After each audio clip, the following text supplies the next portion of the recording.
milicia secuestra niños, los obliga a matar a sus padres para cortar la relación con la familia y retenerlos, y usa a las niñas como esclavas sexuales. Entonces las usa a las niñas las reparte a sus jefes como trofeo. Secuestró niñas lindas, no que secuestró algunas, secuestró colegios secundarios enteros. Y no es que secuestró una vez, los secuestró más de 5 veces. Colegios secundarios enteros, elige a las chicas más lindas y a esas las reparte entre sus líderes, entre sus comandantes, como un premio. Entonces, yo vivo entre ese mundo que ocurre y que ese hombre lo hizo por 22 años. ¿Y sabe qué? Logramos detenerlo en Uganda, pero se fue al Congo y ahí sigue haciéndolo. Entonces, está ocurriendo hoy. Entonces, yo vivo en ese mundo y las grandes capitales discutiendo con ministros de Relaciones Extranjeras de Londres o en el Consejo de Seguridad. Entonces, me parece que Uruguay me da una dimensión distinta, un país que no tiene esa clase de problemas, que no juega, tiene fuerza de paz en Congo, eso es muy interesante, y las fuerzas uruguayas de paz en Congo muestran un estilo distinto de cómo operar, un estilo mucho más humano de acercarse a la gente, cosa que me parece muy interesante. Y justamente yo creo, en ese sentido, Uruguay tiene un rol de liderazgo en las fuerzas de paz que me parece interesante y que muestra justamente un estilo distinto. Entonces, a mí me interesaría saber de ustedes qué piensan ustedes de las cosas que yo les planteo, o qué sugieren ustedes que ustedes deberían hacer con la corte, o qué cosas podemos interactuar, porque me parece interesante para mí. Yo trabajo para ustedes, soy funcionario público de ustedes, básicamente, así que me interesa entender cómo lo que yo hago puede servirles a ustedes. Déjenme empezar entonces mostrándoles, primero, por qué se crea esta idea de crear una Corte Penal Internacional. Y para eso vamos a ver qué difícil es armar cosas globales, porque tardan años y pasan catástrofes antes que se nombre. Digamos, hubo varios factores para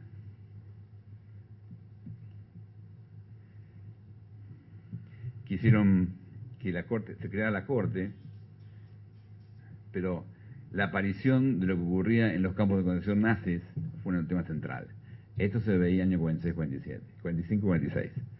Y entonces esto hizo que se generaran los juicios de Nuremberg, ¿no? Porque esto no puede ocurrir de nuevo. La matanza indiscriminada de gente. Y entonces, en 1946, por primera vez en la historia de la humanidad, se crea una corte penal en Nuremberg que no juzga a un individuo sobre la base de que violó la ley de un país, sino se lo considera que violaron la ley de la humanidad y se lo juzga desde Nuremberg. Y ahí nace entonces la idea de convertir este juicio de Nuremberg no en un tribunal especial para un caso, sino en un tribunal permanente. Y eso se consagra en la Convención de Genocidio en el año 1948, que establece la obligación de crear una Corte Penal permanente. Sin embargo, la Guerra Fría bloquea eso y no funciona, no se hace.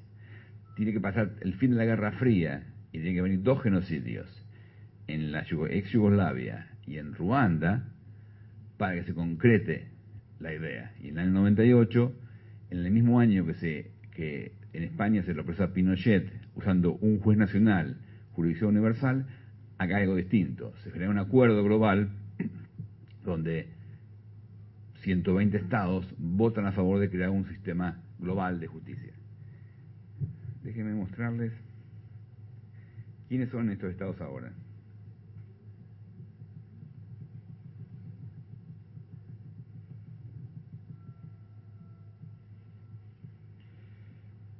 En celeste tienen los estados que firmaron el Estatuto de Roma, así que ustedes ven, ahí está Uruguay, celeste, como debería ser.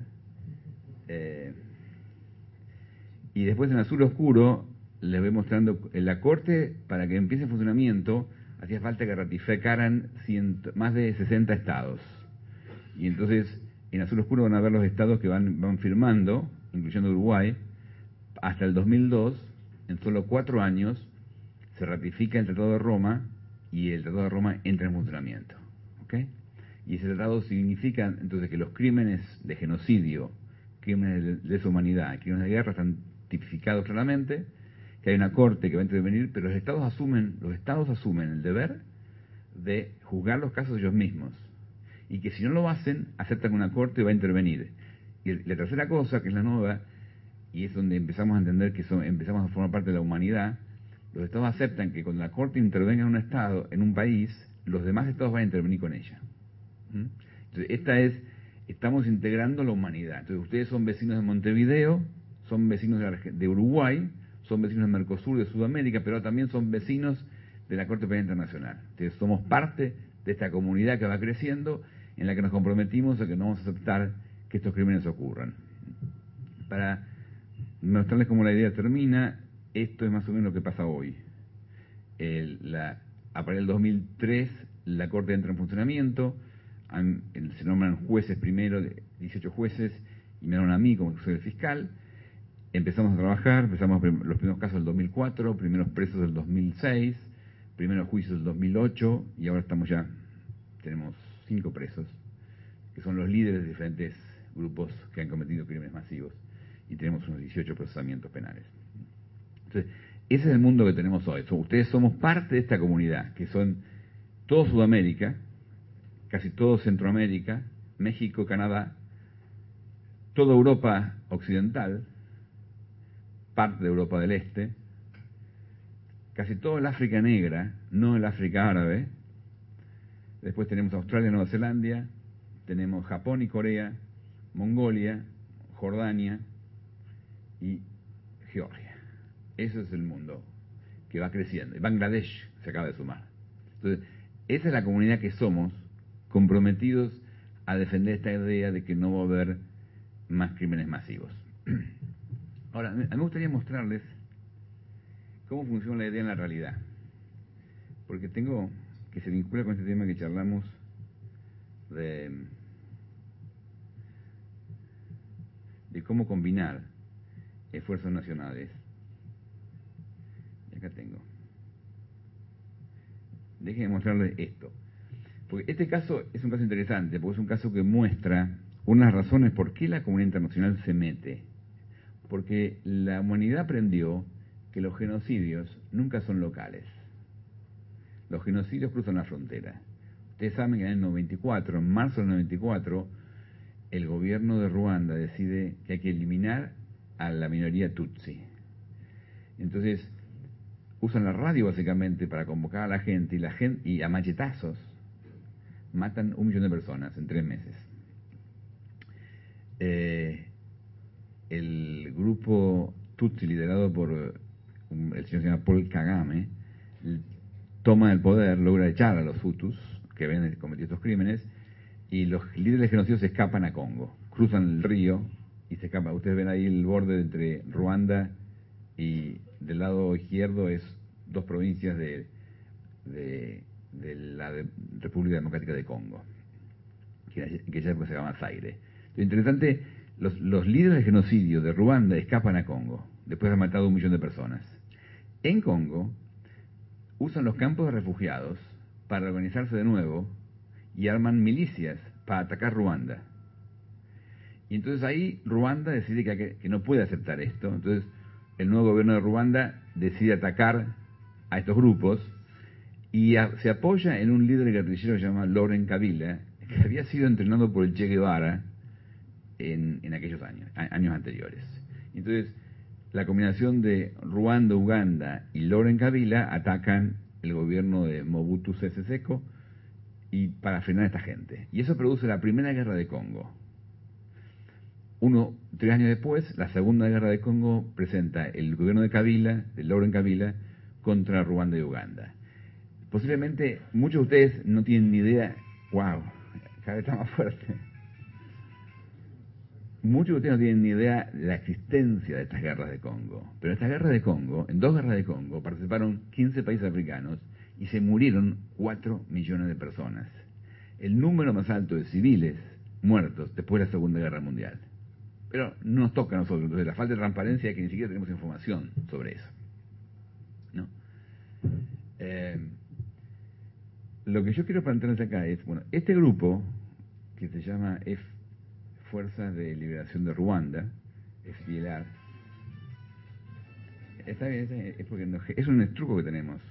Cuando yo paro, él hace una musiquita.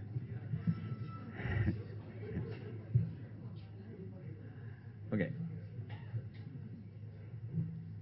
La Fuerza de Liberación, el FDLR siguió operando desde Congo después del fin de la Segunda Guerra, después del fin de la Guerra de Congo.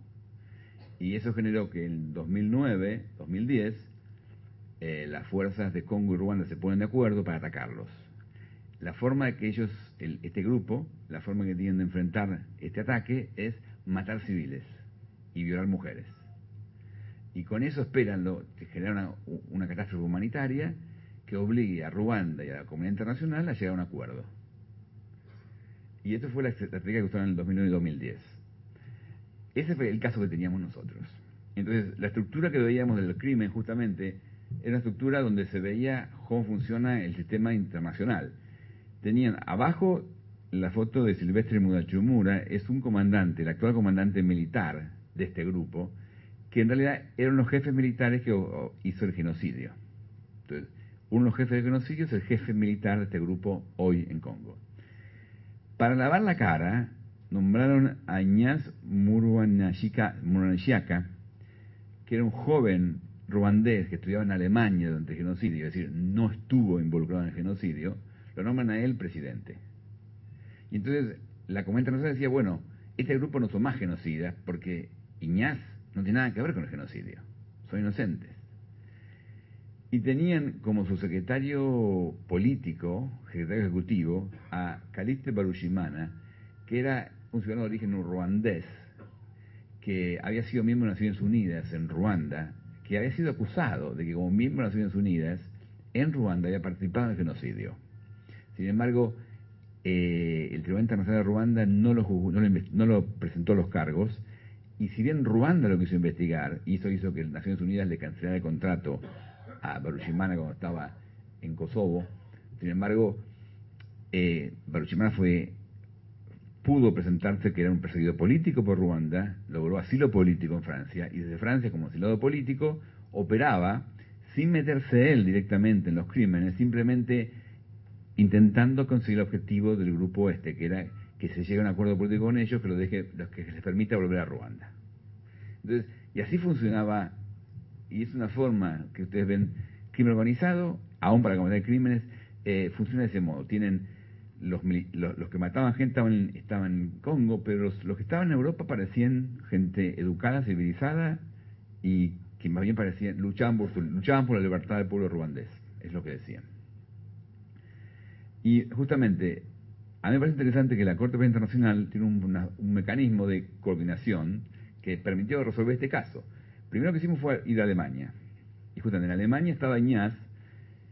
Los fiscales alemanes tenían información, habían interceptado sus teléfonos, sabían lo que estaba haciendo, pero no tenían idea de cómo probar los crímenes. Nosotros justamente lo que teníamos era una información global de todo lo que ocurría, y habíamos logrado que el gobierno de Ruanda nos ayudara nos permitiera interrogar en el territorio de Ruanda a oficiales que habían estado en el ejército en esta milicia, y que ya estaban de vuelta pacificados en Ruanda. Entonces, lo ayudamos a Alemania con esa información, y entonces lo que ocurrió fue que Alemania en noviembre del 2009 lo arrestó a Ignace, y lo pudimos lograr poner preso a Ignace, en el cual básicamente Alemania hizo su gestión, pero ayudada por la Corte Penal Internacional. Y luego lo que hicimos fue, nos focalizamos en Calixte Barushimana, que estaba en París. Los franceses nos ayudaron a conseguir también intercepciones telefónicas, y hace un mes también logramos arrestarlo a Calixte Barushimana. Entonces ahora le cortamos la cabeza a la organización, no tiene más cabeza, es un cuerpo sin cabeza, y ahora estamos viendo cómo podemos seguir bajando y empezar a arrestar a los líderes militares. Entonces, para mí, lo que muestra este caso es justamente cómo vivimos en un mundo donde el crimen era global, pero también la respuesta fue global. Entonces logramos articular países como Congo y Francia y Alemania, que son países que son miembros de esta comunidad de la Corte Penal Internacional, con países como Ruanda, que no lo son, pero Ruanda, sin embargo, yo estuve con el presidente Kagame, lo convencimos de que nos ayude, logramos articularlos y que Ruanda ayudara también a Alemania. fue importantísima que la enviada especial